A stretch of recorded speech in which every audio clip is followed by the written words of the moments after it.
Hi, welcome to the video on hyperparameter tuning in random forest. By the end of this video, you will be able to discuss how bagging parameters affect the machine learning models, explain hyperparameter tuning in random forest. Now to understand how the bagging parameters affect the machine learning models, we will again be using the two functions which we described during the decision tree module for the sake of simplicity, that is cal_score function and effect function. The cal_score function took the model and the data as the input parameters and returned the performance of the model on the test and the training set. The second function was effect. We used this function to quickly visualize how the different values of the parameters affect the performance of the model. Now that we have the helper functions ready, let's look at the parameters of the random forest classifier. Please note that we will only be emphasizing on the parameters which are exclusive to the bagging technique. For this, we will make another instance of the random forest classifier and fit it over the training data to see the default parameters of the random forest classifier. On running this cell, we can see all the default parameters, most of which are relevant to the decision trees. But as we discussed, we will be focusing primarily on the parameters which are associated with the bagging technique. So let's have a look at them one by one. Bootstrap is obviously the most important part of this technique. It is set to true by default. N_estimators specifies the number of estimators that we will consider while building the bagging algorithm. Its default value is 100. Max features is related to the number of random features to be considered at every split. It is set to auto, which means square root of the total number of features present. The parameter max sampled specifies the number of bootstrapped samples that every decision tree receives from the original dataset. It is defined in terms of what fraction of the dataset. Now, let's look at how the number of decision trees in random forests affects its performance. We will follow the same procedure that we followed during the decision trees. We will start by defining a list of estimators. This list will contain values between 1 to 600 and increments of 10. So the elements of this list will be 1, 11, 21, etc. Next, we will run a loop for every value in the list we just created and define a random forest model. Now the thing to note is that we are assigning other parameters having some pre-calculated value, so that we can easily observe the results of the primary parameter we are discussing about.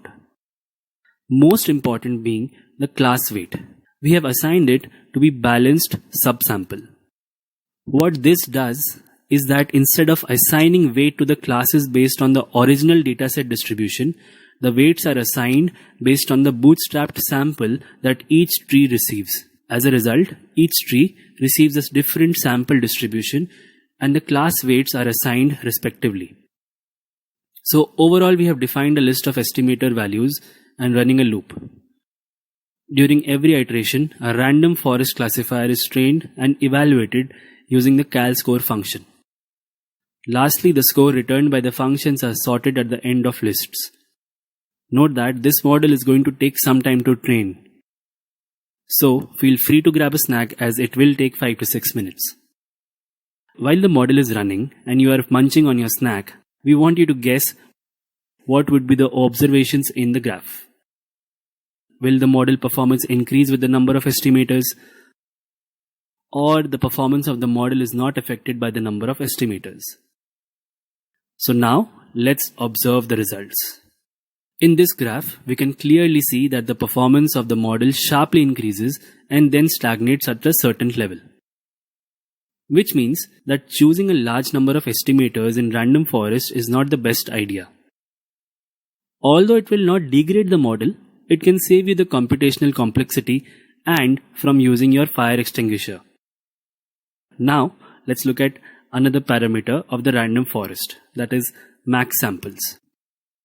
Following the same procedure as last time, we will define a list max samples containing different values for the max sample parameter. And this time, every other parameter is a constant except the max samples. Note that the list contains values like 0.001, 0.002 until 0.999. So let's run this cell. This time we would recommend you to take a power nap as this is going to take some time to run. Also, try to dream about the effects this parameter will have on the model. So let's visualize the effect of this parameter. We can see that the performance of the model rises sharply and then saturates out fairly quickly. Can you figure out what the key takeaway from this visualization is? It is not necessary to give each decision tree of the random forest the same amount of data as the original dataset. If you would notice, the model performance reaches to the max when the data provided is less than 0.2 fraction of the original dataset, which is quite astonishing.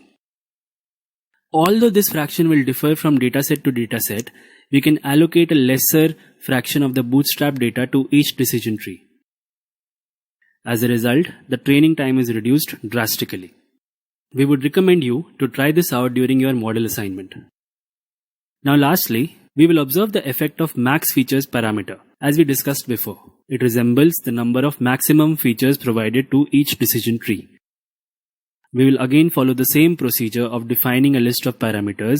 This time, we will define the parameters as the range from 1 to the number of columns present in the X containing the independent variables using x.shape 1. So let's run this cell and observe the results. We can see that the performance of the model initially increases as the number of max features increases. But after a certain point, the train score keeps on increasing, but the test score saturates and even starts decreasing towards the end, which clearly means that the model starts to overfit. Ideally, the overall performance of the model is highest, close to 6 value of the max features. Although a good convention is to consider the default value of this parameter, which is set to the square root of the number of features present in the dataset, the ideal number of max features generally tend to lie close to this value. With this, we conclude our discussion on ensemble models. In this module, we looked at techniques that we can use to generate better predictions by combining the predictions of the standard machine learning models.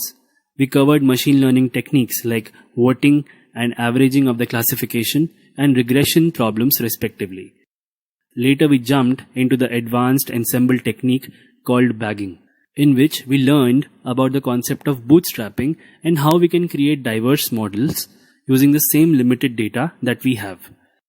Lastly, we learned the random forest algorithm, which is a special case of bagging, which also performs bootstrapping on the variable features along with the rows of the dataset. With this module, we come to an end of our discussion on supervised learning, and in the next and final module of the training, we will learn our first unsupervised learning algorithm.